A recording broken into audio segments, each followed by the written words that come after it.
Saya mohon izin ya untuk share screen terlebih dahulu karena kita akan melanjutkan materi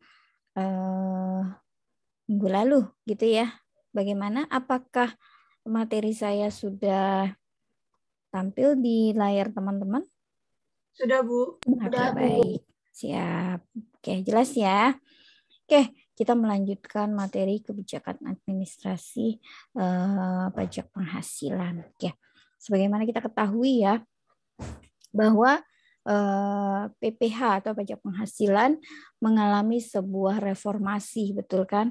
Yang terakhir belum lama ya, itu di bulan Oktober kita pemerintah menerbitkan undang-undang harmonisasi perpajakan. Ya, salah satunya adalah Undang-Undang Nomor 7 ya, yaitu tentang pajak penghasilan, gitu kan? Oke, nah jadi ya karena pajak penghasilan itu kan banyak ya teman-teman, betul kan? Kenapa saya bilang banyak? Karena ada jenisnya gitu kan. Pajak penghasilan ada PPH pasal 21 gitu kan. PPH pasal 22, 23 gitu kan. 24, terus angsuran PPH pasal 25 gitu kan. Serta PPH akhir tahun ya, kurang bayar adalah 29, sedangkan lebih bayar adalah pasal 28. Betul kan? Oke. Oke, baik ya.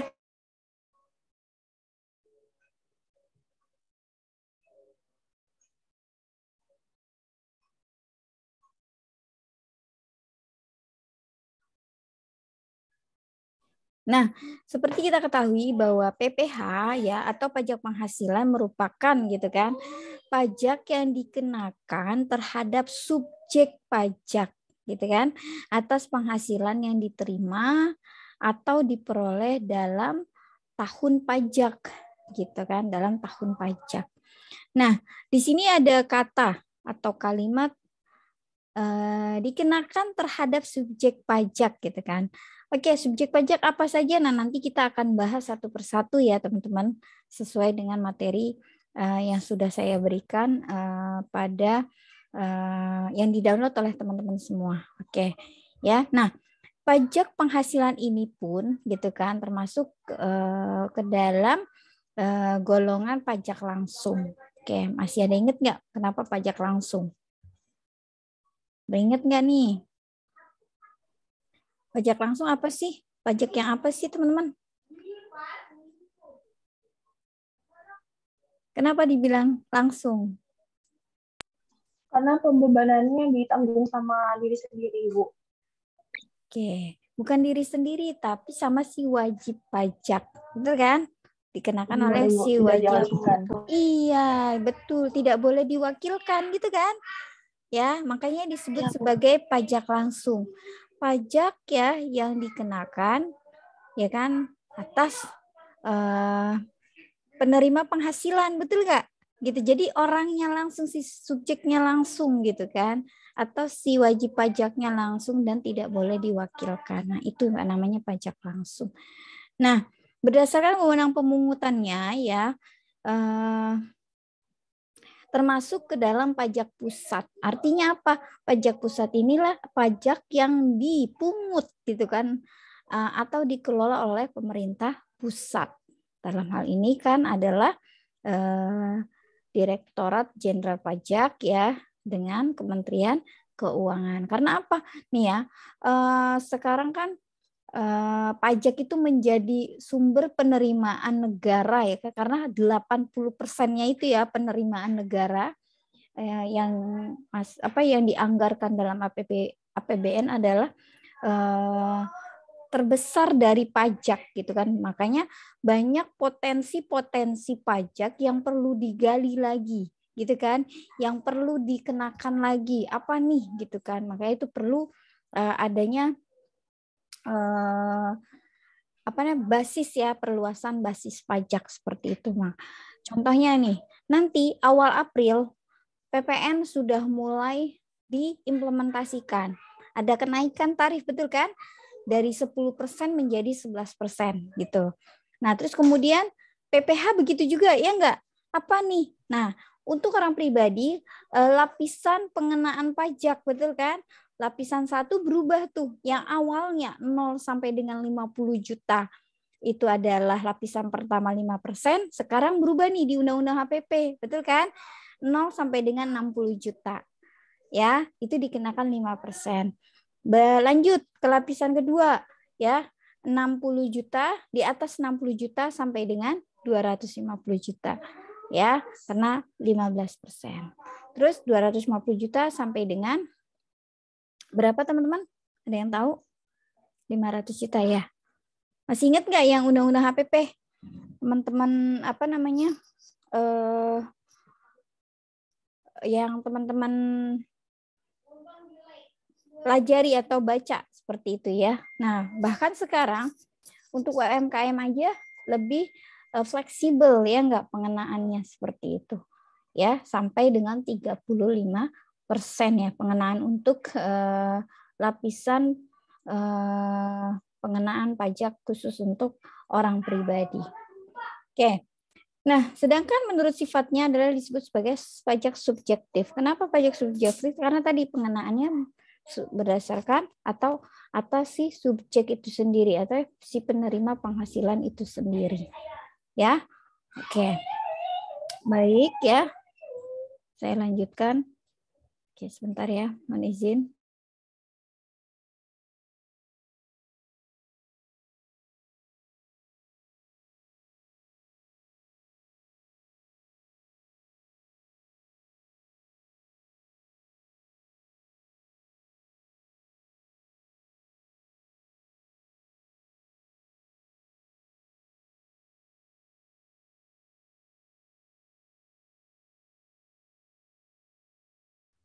Baik. Nah, berikutnya ya kalau kita lihat dalam sistem pemungutan pajak ya, pajak penghasilan ini tergolong ke dalam self assessment system, ya kan? Self assessment system. Nah, kenapa dibilang self assessment system? Karena kan si wajib pajak diberi kewenangan, ya, diberikan kewenangan untuk apa? Pertama, menghitung pajaknya sendiri. Yang kedua, sebentar.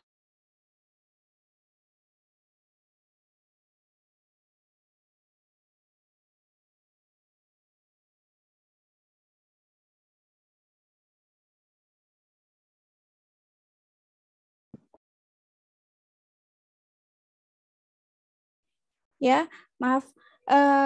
Apa tadi?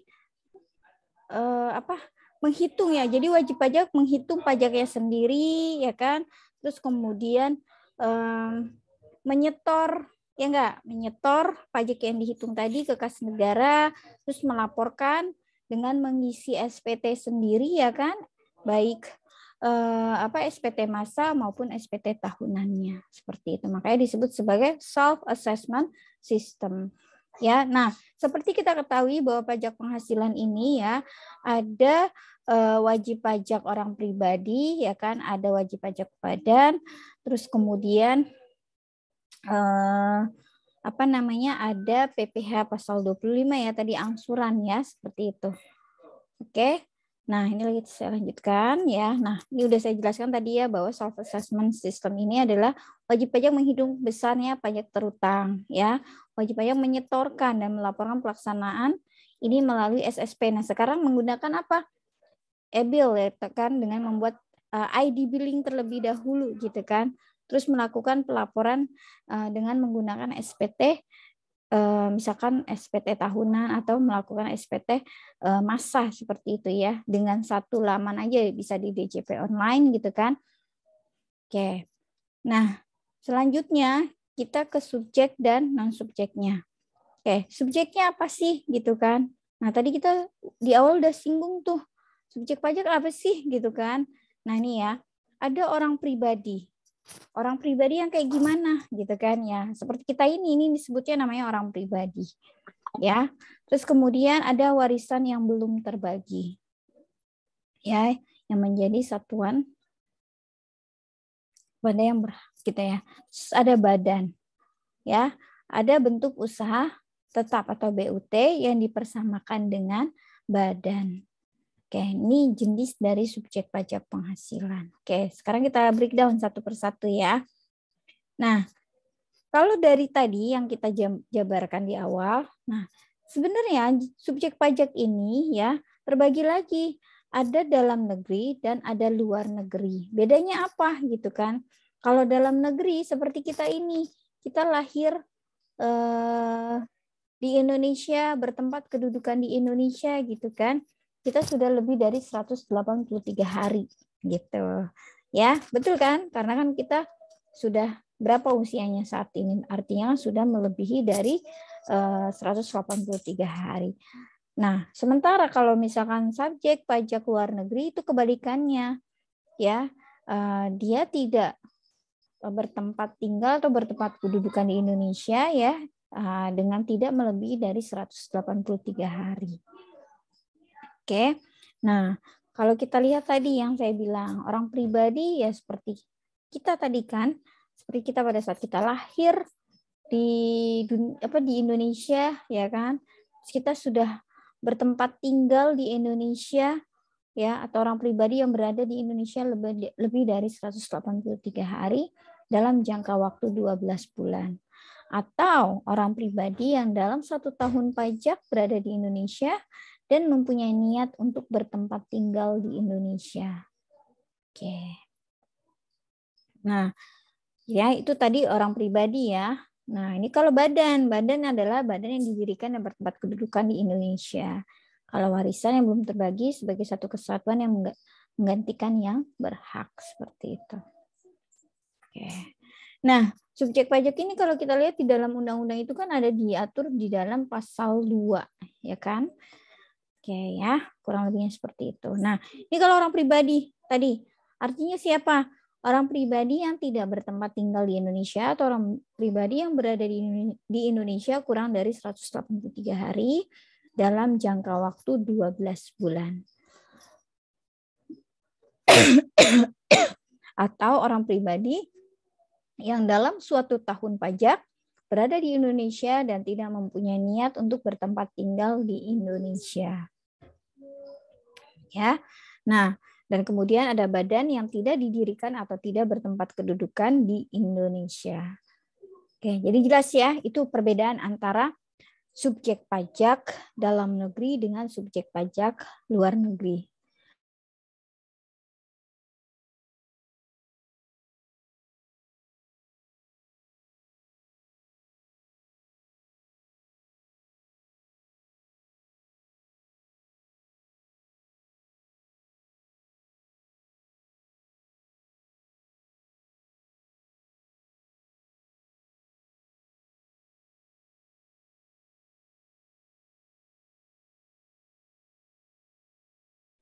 Oke, nah kalau kita rangkum dari penjabaran yang tadi ya, subjek atau si pelaku pajak ini ya, dilihat dari sisi orang pribadinya maupun badan gitu kan.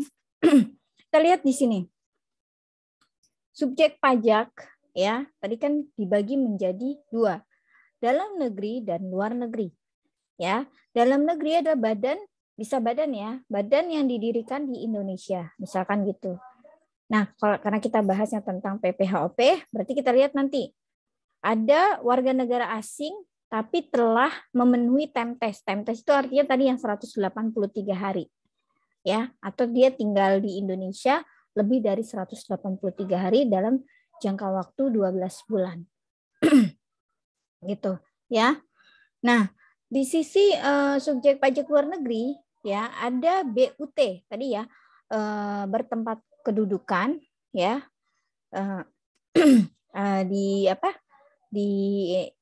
tidak bertempat kedudukan ya kan di Indonesia atau disebut juga sebagai selain BUT. Nah, kalau BUT di sini ya ada badan asing yang memenuhi TEMTES ya.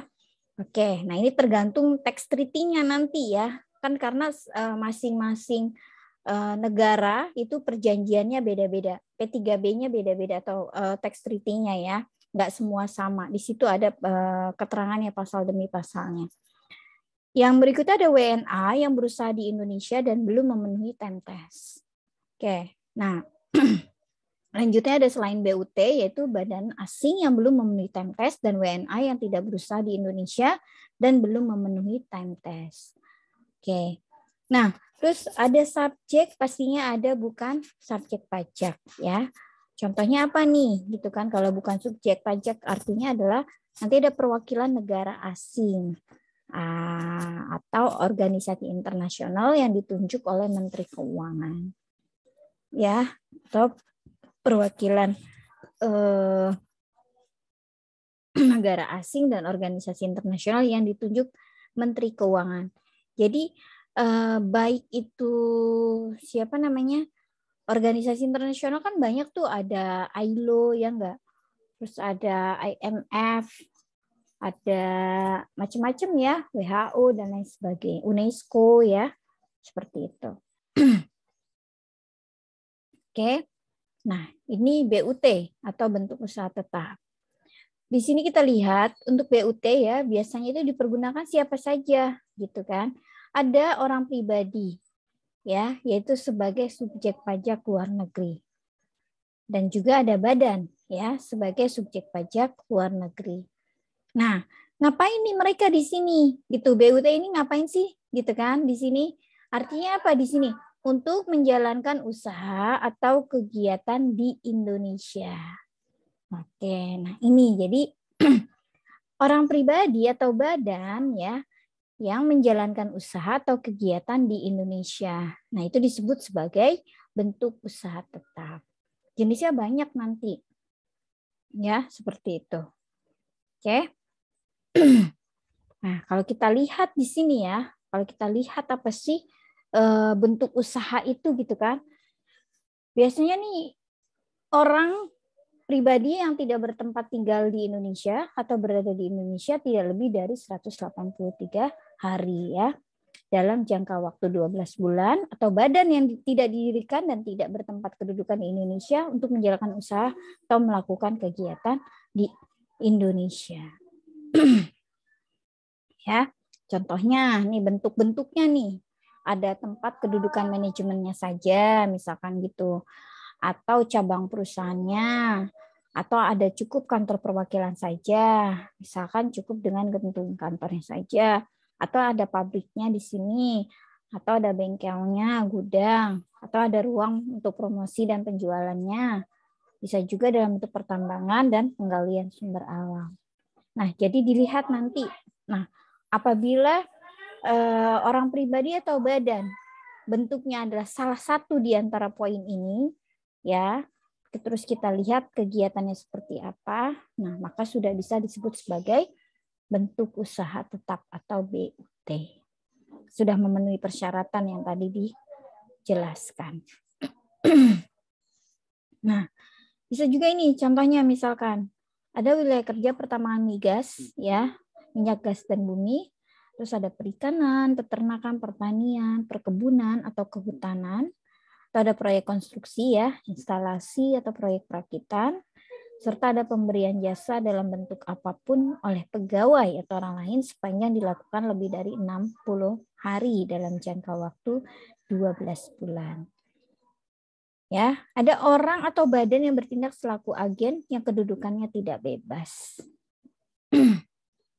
Nah, ini banyak ya, mungkin teman-teman udah bisa mengetahui yang dimaksud dengan bentuk usaha tetap ini. Ya, oke, nanti bisa dibaca sama teman-teman. Ini diatur di dalam pasal 2 Undang-Undang PPH ya. Nah, ini tadi kita udah bahas ya, yang ada di dalam dia tadi flowchart ya. Ada non-subjek, misalnya perwakilan negara asing, ada pejabat-pejabatnya, perwakilan diplomatik, konsulat, ya, atau pejabat-pejabat lain dari negara asing. Ya, di Indonesia kan banyak tuh kedubes, ya enggak? Kedutaan besar, misalkan ada kedutaan besar Malaysia, Jepang, gitu kan, Amerika, Australia, dan lain sebagainya. Nah, di dalam kedutaan besar itu kan ada perwakilan diplomatiknya, ya enggak? Ada konsulatnya. Ada pejabat-pejabatnya, misalkan seperti itu. Atau ada orang-orang yang diperbantukan untuk bekerja, bertempat tinggal bersama mereka. Tapi dengan syarat mereka adalah bukan warga negara Indonesia atau WNA lah disebutnya. Ya. Dan di Indonesia juga tidak menerima atau memperoleh penghasilan lain di luar jabatan. Jadi dia hanya ditunjuk oleh negaranya, ditempatkan di Indonesia, misalnya di Kedutaan Besar Australia. Nah, dia bekerja di situ, ditempatkan di situ ya, di kedubes tersebut, dia hanya menerima penghasilan atas jabatannya saja. Jadi artinya tidak ada penghasilan di luar dari jabatan atau pekerjaan tersebut. Ya.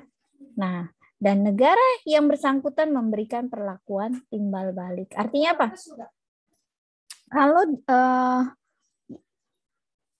kedubes Australia di Indonesia tidak dikenakan pajak, maka begitu pula sebaliknya. Kedubes RI yang ada di Australia juga sama, tidak dikenakan pajak. Jadi disinilah muncul namanya asas atau perlakuan timbal balik seperti itu. Ya, nah kalau kedubes RI di Malaysia dikenakan pajak, artinya kedubes Malaysia yang ada di RI juga dikenakan pajak. Begitu seterusnya ya. Makanya di sini dikatakan bahwa negara yang bersangkutan memberikan perlakuan timbal balik gitu. Apa yang dia lakukan, apa yang dia berikan, apa yang diperlakukan, begitu pula sama dengan di sini gitu ya. Oke. Nah, terus ada juga organisasi-organisasi internasional yang ditetapkan dengan keputusan Menteri Keuangan. Syaratnya apa saja? Indonesia menjadi anggota organisasi tersebut misalkan gitu ya. Terus kemudian tidak menjalankan usaha atau kegiatan lain untuk memperoleh penghasilan dari Indonesia selain pemberian pinjaman kepada pemerintah yang dananya berasal dari iuran para anggota. Oke. Ya, ini banyak ya organisasi internasional yang salah satunya adalah Indonesia menjadi anggota dari organisasi tersebut. Nah, yang berikutnya adalah pejabat-pejabat perwakilan organisasi internasional yang ditetapkan dengan keputusan Menteri Keuangan. Syaratnya dia bukan WNI dan tidak menjalankan usaha atau kegiatan atau pekerjaan lain untuk memperoleh penghasilan dari Indonesia. Oke. Ya, itu tadilah yang dimaksud ya dari apa sih subjek pajak gitu kan. Terus apa saja sih yang bukan subjek pajak seperti itu. Oke. Nah, tadi kita sudah bahas ya rangkaian dari subjek pajak. Lalu kita lihat sedikit apa saja sih kewajiban dari pajak subjektif itu gitu kan. Oke, mohon izin saya minum dulu ya, teman-teman.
Baik ya, saya lanjutkan. Tadi ya, setelah kita mengetahui dari siapa-siapa saja yang disebut sebagai subjek pajak dan bukan subjek pajak, maka subjek pajak tersebut memiliki namanya kewajiban dari subjektif, ya. Apa saja sih kewajiban pajak subjektif itu? Nah, kalau kita lihat di sini orang pribadi misalkan ya, untuk yang subjek pajak dalam negeri, dilihat pada saat mulai dilahirkan, ya. Tadi contohnya seperti kita nih. Kita dilahirkan nih di di Indonesia, ya kan? Pada saat itu kita dilahirkan nih di Indonesia.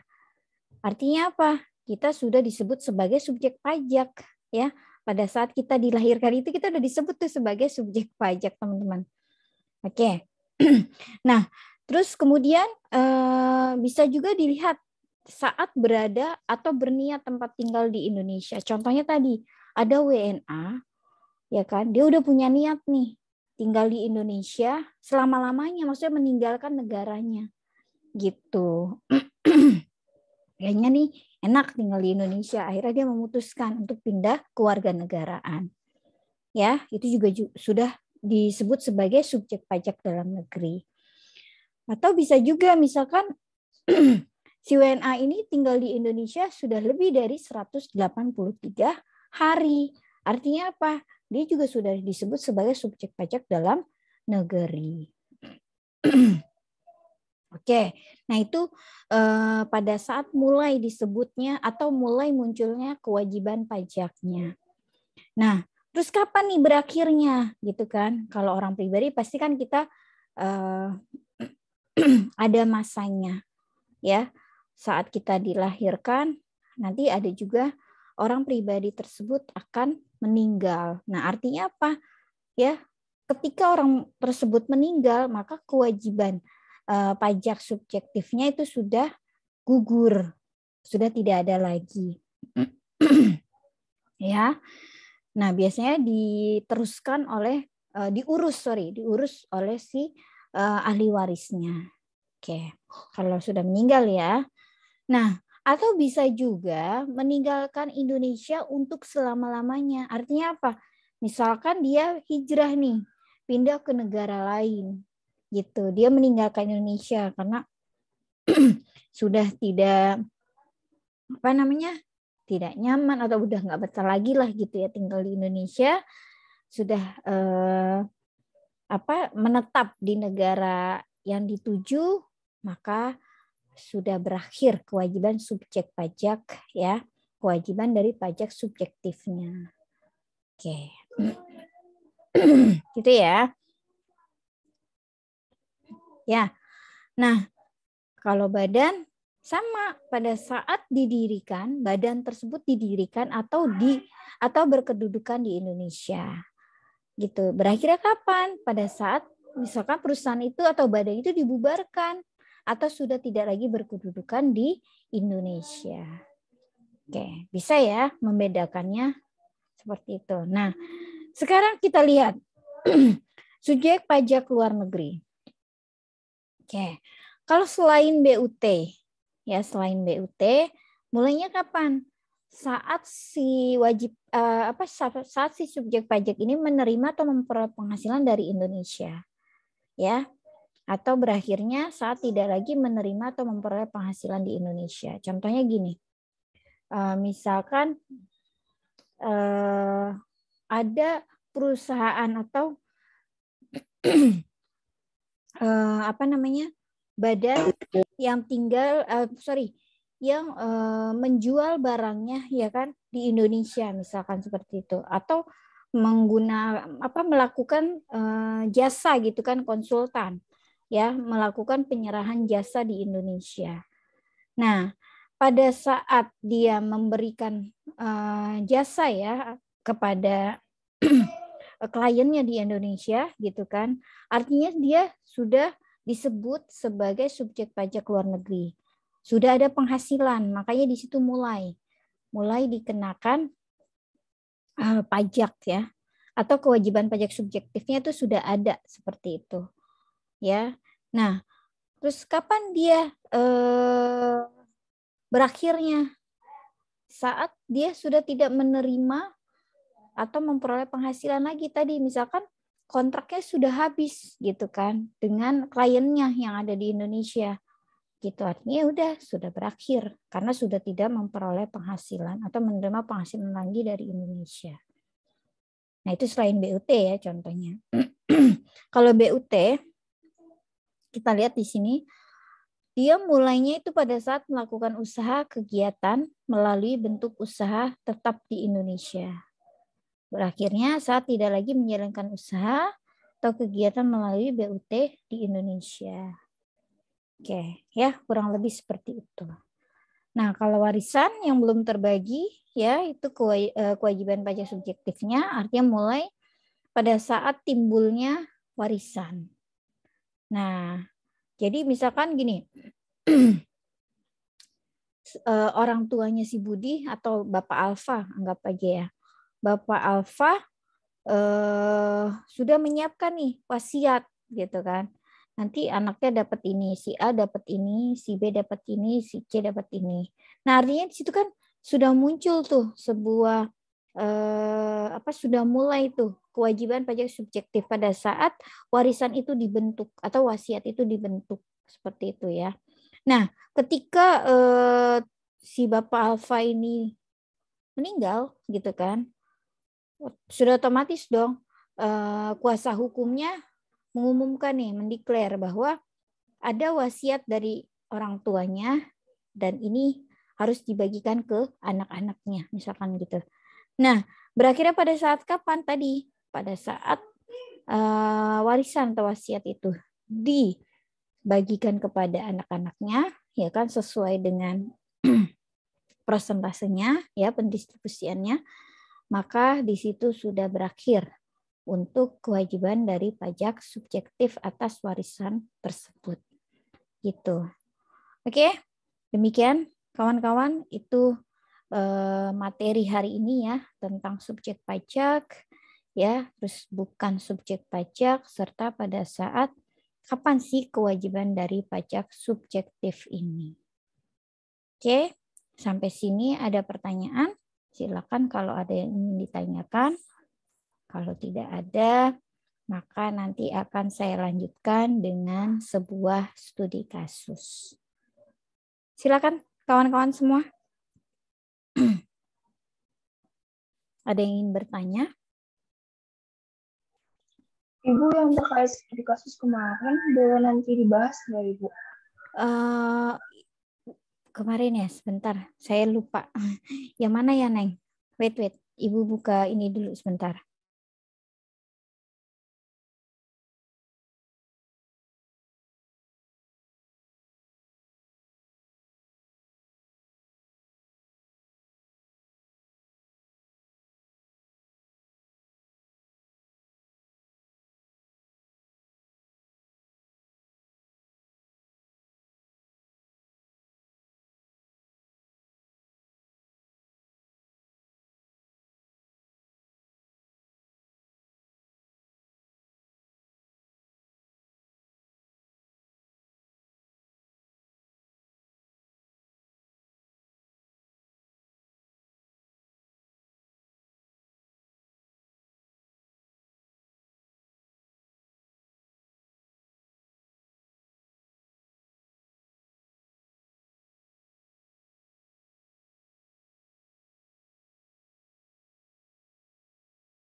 Ini ya, yang Bapak Andalusia status kawin memiliki 4 anak ya?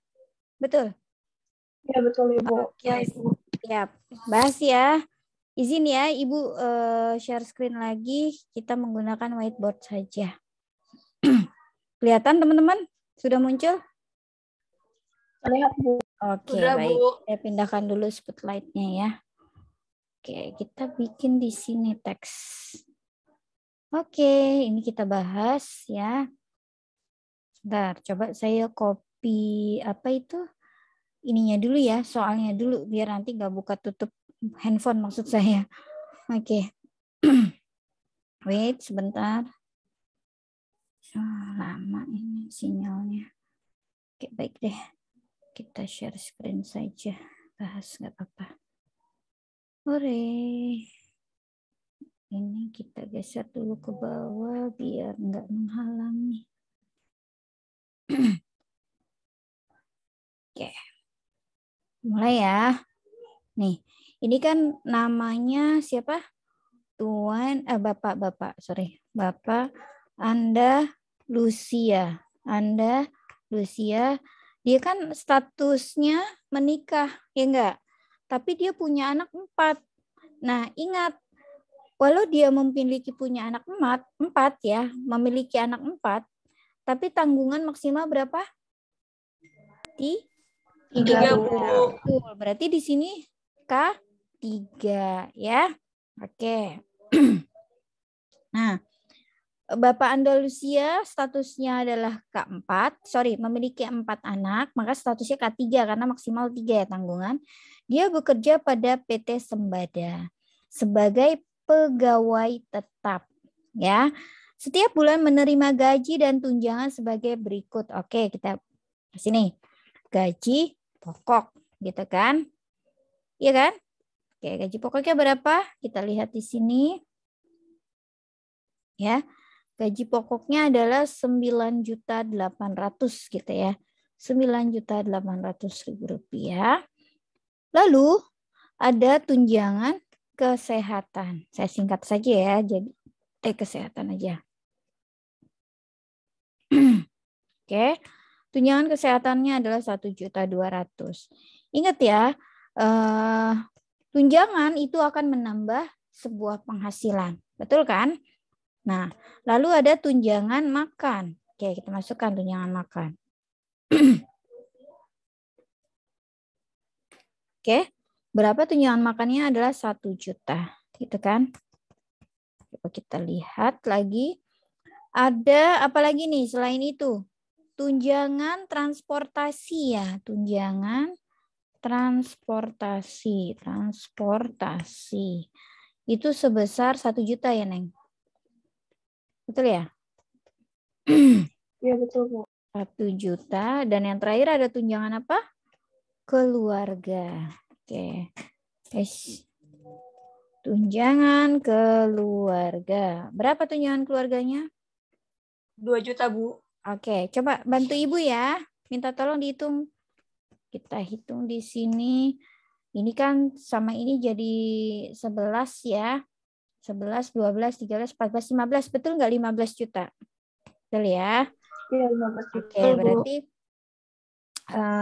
jumlah penghasilan brutonya ya, kok kenapa ke situ? Penghasilan brutonya adalah 15 juta. Oke ya. 15 juta. Salah. Oke. Oke.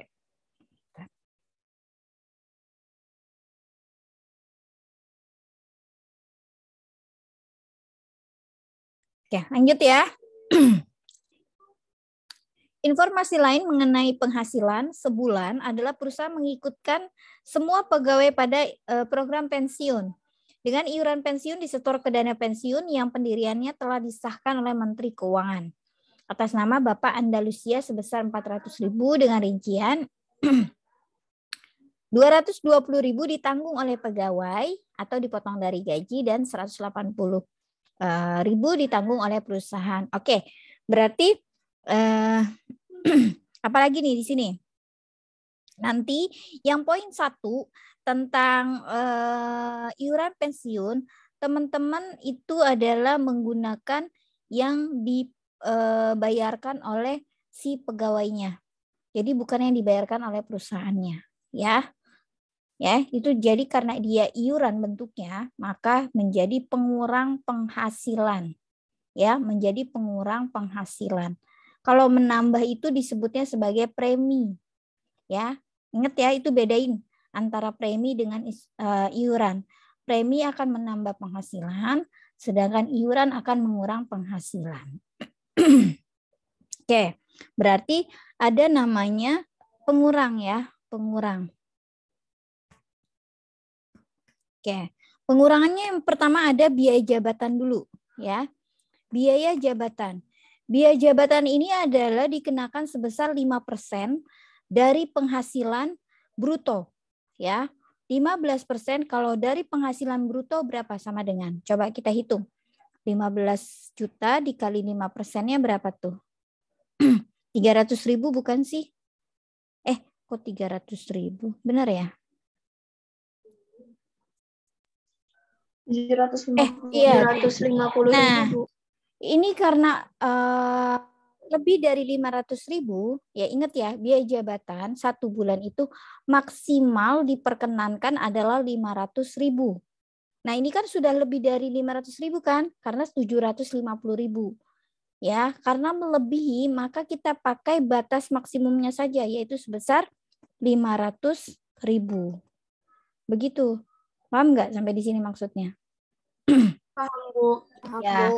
Jadi nggak boleh lebih dari 500.000. Misalkan Bu, kalau misalkan 300.000. Nah, kalau 300.000 kan tidak melebihi 500.000.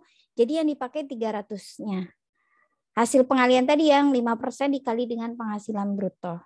Ya, ini karena melebihi maka kita gunakan batas maksimumnya.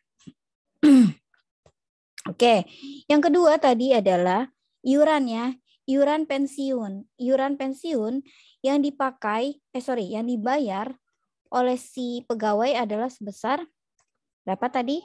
220 ya, 220.000. Oke. Nah, yang ketiga adalah iuran tunjangan hari tua ya atau THT. Iuran THT. Ya, di sini ditanggung oleh pegawai 2% dipotong dari gaji. Oke, gajinya dia berapa sih? Oke, ditanya dari gaji berarti dari sini ya, bukan dari PH bruto. Ya, berarti dari sini nih. Ya, bukan dari PH bruto. Coba, kalau 2% dari 9.800.000 berapa? Sama dengan 196.000. 96.000. 196.000 ya. Oke, coba tolong dibantu berapa jumlah pengurangnya? 916.000. Bu. Oke, 916.000. Nah, 916.000 ini ya menjadi pengurang dari penghasilan bruto. Coba dibantu 15 juta ya, dikurang 15 juta dikurang 916.000 rupiah. Berapa penghasilan neto sebulannya? 14.084.000. 14 juta 84 gini. 84.000. Gini ya. Iya. Udah betul Bu. ya. Nah, coba sekarang dikalikan 12, Neng. Penghasilan neto ini yang sebulan dikalikan 12 disebut sebagai penghasilan setahun. Berapa jadi sama dengan 169.008.000. 100 berapa maaf? 169.008.000 rupiah. 8.000. Ya. Maaf. Gini ya. Iya, Bu. Betul, oke. Nah, kita udah ketemu nih penghasilan neto setahunnya. Nah, kita kurangkan dengan penghasilan tidak kena pajak atau PTKP-nya. Ingat tadi statusnya adalah K3. Ini tahun berapa? Tahun 2022 ya. Oke, K3 berapa, Neng? Kan WP sendiri ya. WP WP sendiri gitu kan. Itu adalah 54 juta. Ya enggak? Nah, terus WP kawin, ya enggak? Kawin nambah 4 juta Ya, 4.500.000 nih, 4,5 juta. Nah, tanggungan maksimal berapa tadi yang Ibu bilang? Tanggungan maksimal 3 anak, 3. Bu. Ya, maksimal 3 nih. Berarti kalau dikalikan 4,5 juta berapa? Gitu kan? 4,5 juta. Ya kan? Oke. Jadi totalnya berapa nih untuk PTKP-nya? 63 juta tadi ya? Benar nggak sih? Coba dihitung dulu. 54 juta, 72 juta, Ibu. 72. 72 juta. Oke, nah kita udah ketemu nih PTKP-nya adalah 72 juta. Ya, kita kurangkan dengan PH neto setahunnya. Berapa jadinya nih penghasilan kena pajaknya? PKP-nya ya, penghasilan kena pajaknya berapa teman-teman? Coba bantu. 97 juta 8.000. Oke, 97 juta 8.000. Oke. Nah, begini. Kita penghasilan kena pajaknya udah ketemu nih, gitu kan? Nah, artinya apa? Nanti ini sebagai dasar penghitungan apa, teman-teman? PPh pasal 21. Gitu kan? Oke, kita hitung nih lapisan yang pertama berapa? Ya, ini perhitungan PPh tarif pasal 17 ya, menggunakan tarif pasal 17. Pertama 5% dulu kan? Kita kalikan. Ingat, karena ini 2022, maka kita sudah menggunakan lapisan yang terbaru sesuai dengan Undang-Undang HPP. Kemarin Ibu udah ngasih belum sih yang materi Undang-Undang harmonisasi? Udah belum ya? Udah ya kayaknya ya? Udah belum sih? Lupa saya. Kemarin itu loh. Enggak ya? Yang bentuknya PDF bukan? Iya, PDF. Nah, udah ya yang Undang-Undang HPP itu ya. Nah, ini nih yang Undang-Undang HPP. Ada kan teman-teman yang dilihatnya yang apa tuh? Pasal 21-nya. Nah, ada kan yang materi pajak penghasilan. Itu ada di Ada ya? Oke. Masih ingat kan? Berarti sampai dengan 60 juta ya. Ingat nih lapisan yang pertama nih. Coba 5% dari 60 juta berapa teman-teman? Sama dengan 3 juta, Ibu. maaf berapa? 3 juta. 2 juta.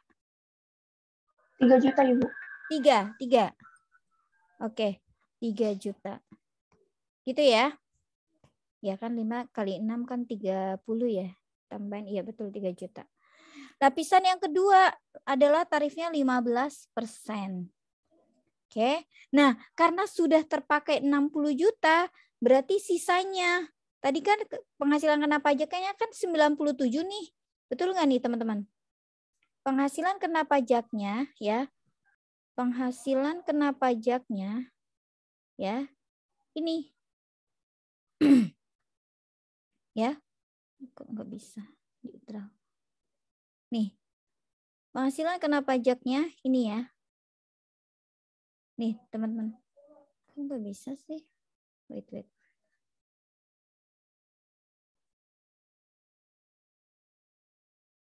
Oke. Penghasilan kena pajaknya ini. Ya. Gak bisa pakai draw ini. Kenapa ya?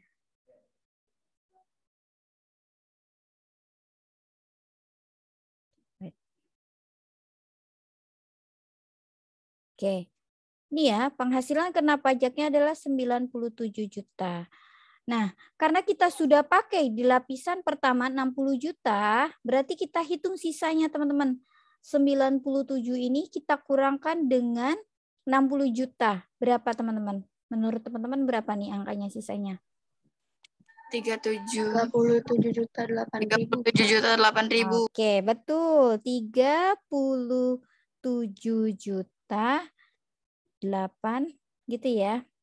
Ribu. Berapa teman-teman? Sama dengan 5.551.200, Bu. 551.200. Oke.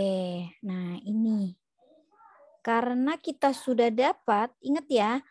Jadi di sini udah terpakai 60 juta, artinya kita tinggal kurangkan saja. Ya.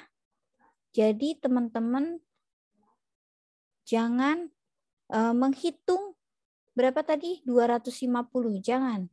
Karena kan tadi ya lapisan kedua sampai dengan 250. Nah, jadi teman-teman cukup sisanya saja. Ya, paham ya maksudnya ya? Oke. Nah, karena ini jumlahnya kurang dari 250 juta, maka hanya dikenakan 2 lapisan saja, yaitu 5% dan 15%. Ya, kecuali kalau ini lebih dari 250 juta, baru dikenakan lapisan yang ketiga, begitu seterusnya. Oke, kita sudah selesai menghitungnya. Maka berapa nih jumlah PPh terutang? Ya, berapa sama dengan 8.551.200. 51.200. Nah, ini kan setahun gitu kan. Nah, kalau kita ingin menghitung sebulannya, Bu, ya udah tinggal kita bagi 12. Terutang ya berarti sebulan ya. Sebulannya gitu ya. 1/12 kita kalikan dari 8 juta ya, 8.551.200. Berapa sama dengan jadinya teman-teman di sini?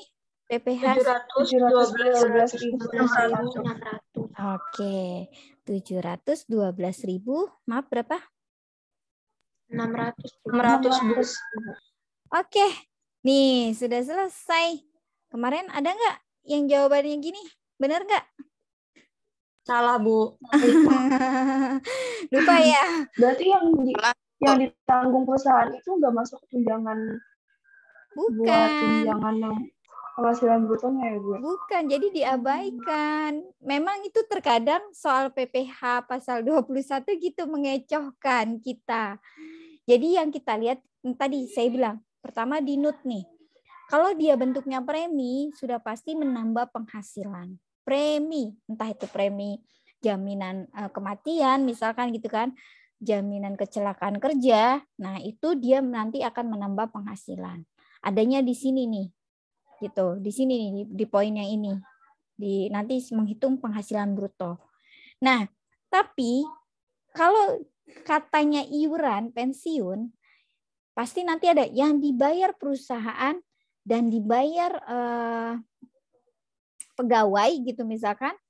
Nah, yang dilihat dari yang dibayar oleh si pegawainya gitu. Karena kan dipotong gajinya, betul nggak? Nanti dia masuknya ke sini. Nanti dipotong gajinya sama perusahaan, bukan perusahaan yang menanggung gitu. Tapi dari si yang dibayarkan oleh si pegawainya. Ya, jadi yang tadi dibayarkan perusahaan itu diabaikan, jangan dihitung. Jadi beneran diabaikan saja gitu. Nah, itulah soal dari PPh pasal 21 memang terkadang suka mengecohkan kita. Oke, nah setelah itu ya baru kita hitung besarannya berapa. Ingat ya tadi biaya jabatan sesuai dengan peraturan ya di dalam Per 13 tuh yang terakhir ya. Itu adalah masih sama ya, maksimum adalah 500.000 untuk 1 bulan atau 5% dikalikan dengan penghasilan brutonya. Gitu. Kalau lebih dari 500.000, maka yang diperkenankan adalah batas maksimumnya saja. Ya. Oke, kalau setahun berarti berapa gitu kan? Kan kalau kita menghitung PPh akhir tahun kan semua kan penghasilan dikalikan 12 tuh, gitu kan? Nah, kalau setahun berarti tinggal dikalikan saja 500 dikali 12 sama dengan 6 juta.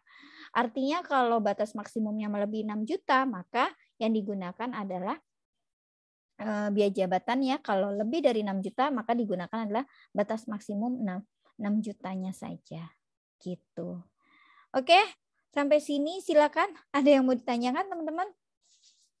Ya, kurang lebih seperti ini latihan kita untuk yang studi kasus minggu lalu. Ini Ibu capture ya, nanti teman-teman bisa saya kirim ke grup ya. Nanti saya share di grup. Oke, silakan. Masih ada yang mau ditanyain nggak untuk studi kasus yang ini? Ada lagi nggak yang kalimat atau soalnya bingung di sini? Di soal yang kemarin. Ibu mau nanya. Yes. Itu berarti setiap ngitung itu pasti ada biaya jabatannya ya, Bu? Harus. Karena kan dia pegawai tetap. Gitu. Kalau pegawai tetap pasti ada biaya jabatan untuk pengurangnya. Ya. Oke? Oke, Bu, makasih. Berarti kalau dia nggak tetap, nggak ada, Bu? Nggak ada. Oh, nggak ada. Iya. Jadi gini, kalau pegawai tidak tetap, nanti bisa dalam bentuk honor. Nah, honornya lihat lagi. Honornya dalam bentuk mingguan kah dibayarnya atau dibayarnya setiap bulanan. Kalau setiap bulanan kita hitung seperti ini, tapi tidak ada biaya jabatan. Tapi kalau harian atau mingguan, nanti kita lihat sudah melebihi PTKP atau belum. Kalau sudah melebihi dari PTKP, maka sudah dikenakan PPh pasal 21. Gitu. Ya. Oke, nanti mungkin kita akan bahas studi kasus yang lainnya seperti itu. Oke. Silakan. Ada lagi nggak yang mau ditanyakan?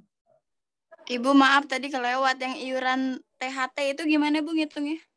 Iuran THT. Ini kayaknya saya tipu ya. Maaf nih. Wait. Iuran THT ya. Iuran THT itu nanti dilihat yang digunakan adalah yang dari iuran. Yang dibayarkan oleh pegawainya, jangan yang dibayarkan oleh perusahaannya. Kan di soal gitu kan? Kan sebentar nih. Kalau kita cermati ya kata-katanya nih. Bentar, Ibu buka lagi. Tadi mana ya? Wait.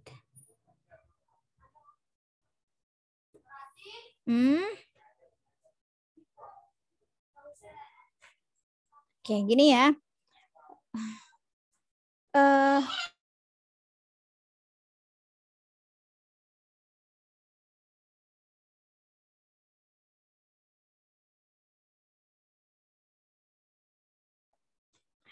Jadi gini, kan pertanyaannya ya, ada yang ditanggung oleh pegawai dan ada yang ditanggung oleh perusahaan gitu kan, baik untuk iuran pensiun maupun iuran THT.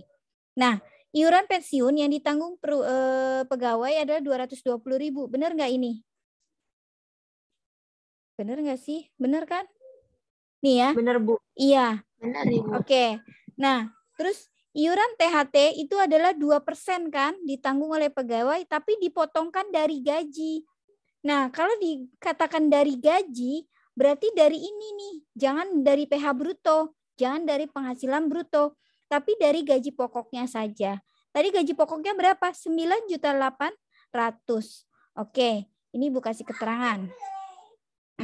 2% gitu kan, dikali dari 9.800.000. Oke. Nah, tadi kan kita udah sepakat, kita udah hitung bahwa 2% dari 9.800.000 itu adalah 196.000. Ya. Oke? Sampai sini paham? Paham, Bu. Oke. Ada lagi yang mau ditanyakan? Nah, jadi yang dilihat adalah dari yang ditanggung oleh si pegawainya. Karena kan mengurangi gajinya si pegawai. Kenapa yang dikurangi dari yang pegawai bayarkan, Bu? Karena nanti uang pensiunnya atau si tunjangan hari tuanya ini kan nanti akan di akhir akan dinikmati oleh si pegawainya. Gitu. Paham nggak? Makanya itu yang digunakan, yang dipotong oleh dalam perhitungan PPh pasal 21 ini. Oke? Sampai sini ada pertanyaan enggak? Nih, ini saya kasih ini ya. 5% dikali, saya tandain ya, mana kali 15 juta ya. Ingat, ini adalah batas maksimum ya. Nah, gini aja. Oke ya. Terangan di sini. Batas maksimum. Nah. Oke. Gimana? Ada pertanyaan lagi? Sampai di sini? Teman-teman, apakah ada yang ditanyakan? Cukup jelas? Cukup, Bu. Oke. Jelas, Bu. Oke, baik. Baik. Nanti ini Ibu kirim ke grup ya untuk jawaban dari ini semua. Oke, karena 3 menit lagi akan menuju 7.30, maka sebelum mengakhiri perkuliahan, kita foto bersama dulu ya sebagai bukti perkuliahan kita pada malam hari ini. Silakan dibuka kameranya ya. Oh iya,